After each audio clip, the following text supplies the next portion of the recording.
19mm 8-inch lags, nice and level. Both batteries are still fully charged. Both impact drivers still on speed 3.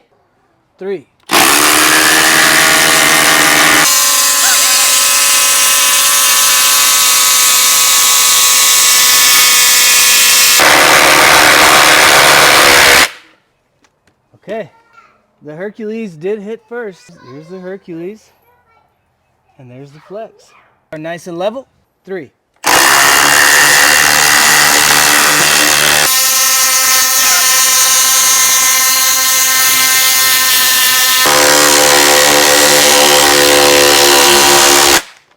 I just stopped when it looked like the adapters were touching the OSB. Let's see where we are.